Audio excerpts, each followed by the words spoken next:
Hey friends, welcome back. Today I have to build a white RCA cable, which is a bit of a unique request, but this is going to an install where they have to integrate a subwoofer into a home theater situation, and they need a custom white cable. So if you know this or not, at LM we do build a great variety of cables. You can check those out by checking out our website at lmcasesonline.com. That's the web store version. And we do build a great deal of cables. And one of the little things that many people don't know is that you can get my favorite Starquad cable in a variety of different colors. And if you do look at our website, you can check it out, and you can get them in a bunch of different colors, so green and purple and red and all kinds of other stuff. You know, we keep copious amounts of black in stock, but this is the first white one I've ever done, which I think is pretty sweet. So I did a video a while ago. You can check the upper right-hand corner of your screen for that, just showing the difference between the portable version of Starquad and the install version of Starquad. If you really have a hard time sleeping and need to watch some very, very nerdy cable videos, by all means, click that link in the upper right-hand corner. So today we are actually using the portable version. This is I actually have to read this, the L4E6S cable. I'm sure you already guessed that, right? I didn't have to say it. You knew. So anyway, this is a cool cable. So we are going to use a Rean. We're using Rean connectors today, and they're just going to be black because this is going to be a subwoofer cable. So let's get this out of the bag. We'll get our cable stripped back, and we'll get started on the build. Okay, so to start with this, we need to strip the jacketing back. So what I like to do is just put a teeny little bit of silicone oil on here. It's just something that I keep in stock. It is a dielectric silicone oil, so if you need to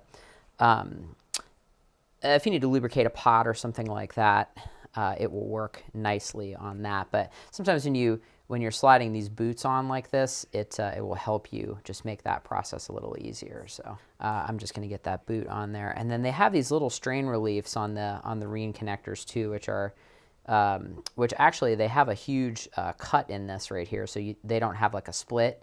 They can go right on the cable. So to strip this cable back, as you have seen in the mic cable video, we just take our utility knife, and I like to get a little bend in there like that. It just makes it easier. So as you rock your knife, the outer jacketing sort of just spreads, and that way you can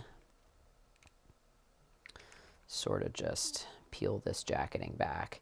And one of my favorite things about these Starquad cables is actually this rubbery outer jacketing. They wrap really nice. And honestly, I should also say, if any of you have noticed, I usually keep a longer pinky nail and a longer thumbnail. This is why. I don't do any illicit drugs. It is mostly just me being a nerd and using what I like to call a tactical fingernail to strip cable jacketing back. Wish I had a cooler thing, but I don't. So to pull this back, this actually has a braided, actually here, let me focus this camera so that you can see it.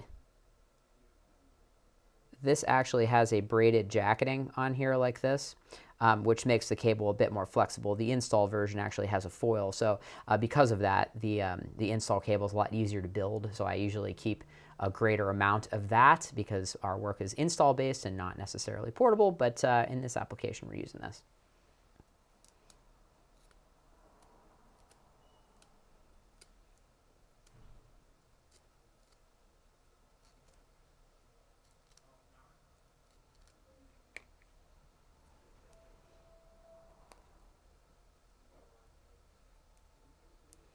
Okay, so now that you've got the conductors separated here, we're going to keep this as a twisted pair. So for those of you who don't know, Starquad actually does have 4 conductors in here. This is designed for microphone cables, so when you build a mic cable or anything with a 3 conductor shell, you pick one of the colors, either white or blue, and make that your pin 2. I usually make blue my pin 2 at my hot. Pin 3 would be cold with the whites, and then I usually tie the outer shielding in here to make pin 1 my ground. So because we're building an unbalanced cable, I'm going to keep blue as my color here. So all I'm going to do is just trim back the white conductors here, just with my little Klein flush cutters, which these are like $8 or $9 at Home Depot, and they are the most useful tool in my toolbox. I use these things once an hour every single day. I highly, highly recommend you grabbing yourself a set of those. So once these are stripped or cut back, let's strip our blues here.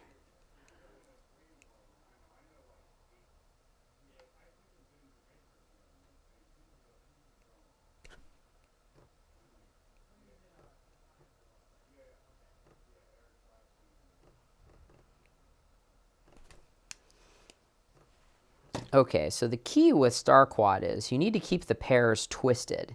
So you may be noticing, man, we really stripped back a lot of this jacketing. Well, here's why.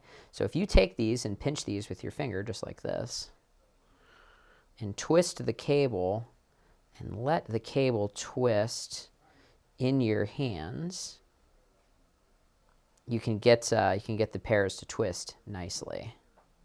And then what I like to do is just dip that in flux. And then I also dip the outer jacket in flux, which is, in case you're wondering, oh, so satisfying to melt with your soldering iron and let it be a nice, flat, placid surface, which I enjoy doing. And then we'll just solder that.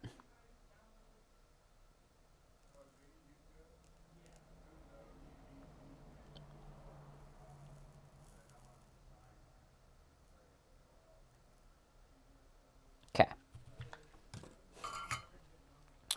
So now once that's done, I like to take my flush cutters here, and we will just trim this down to just a tiny little guy that's exposed there. And then this side is prepped and good to go. So to prep the connector, now I like to use gold connectors whenever possible for two reasons. One, when I was a kid, Radio Shack connectors in the gold were always more expensive and therefore better, right? But in my adulthood, they are much easier to solder. So I'll still throw just a little bit of flux in there, just in case, to help it stick. But it really does. If you're using a rosin core solder, it sticks really, really well. The BAG, the silver connectors, the solder kind of runs around for a second before it gets clean, or before it wants to stick. So it is really, really important to flux those connectors. But sometimes if you have a big batch of cable, you can fly through the gold ones way faster than with the silver ones. Personal preference. So this connector, let's see, can I do this without burning the crap out of myself? Oh, it's cool. So this connector, this center pin here is our tip, and then this portion is our sleeve, our ground. So much like a 1/4-inch connector, if you've ever soldered a 1/4-inch connector, it's the same thing. So we'll just get this guy in here like that. And then I always like to start with the hot, so we'll just put our tip here and slide that underneath. That's good to go. And then I like to put the shielding here on the side. So because we tinned the connector and the cable, this is much easier to solder.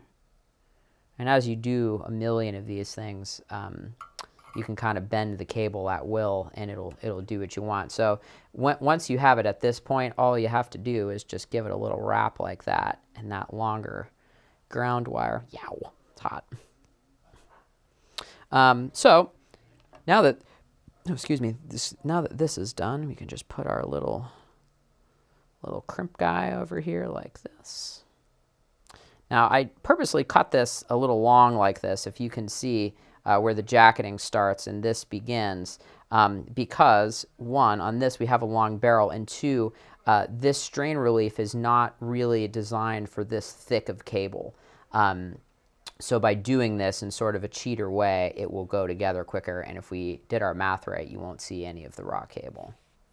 And then again, going back to why we lubricate the cable, it makes this easier to slide.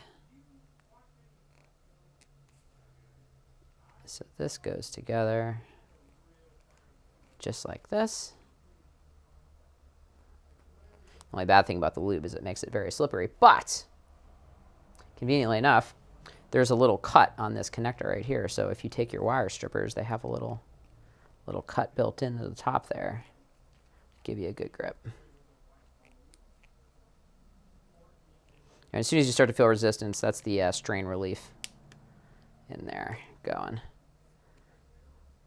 Okay, and there we go. So we'll do the other side. I'm going to time lapse that. You don't have to watch this. Enjoy some smooth jazz.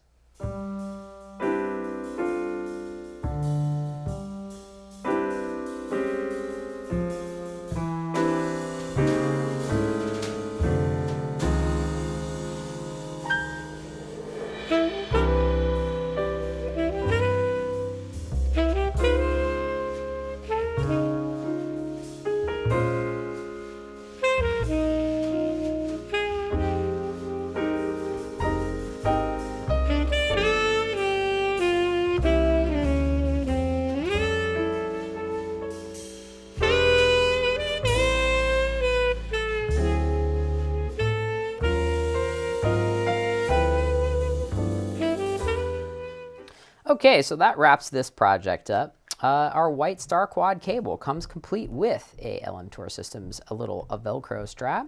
I usually put a little piece of heat shrink on all these cables just in case they want to label it, but yeah, cable's good to go. So thanks for stopping by. If you do want to purchase this cable, just click the link in the upper right-hand corner of the screen or check the link in the description below. Thanks for stopping by.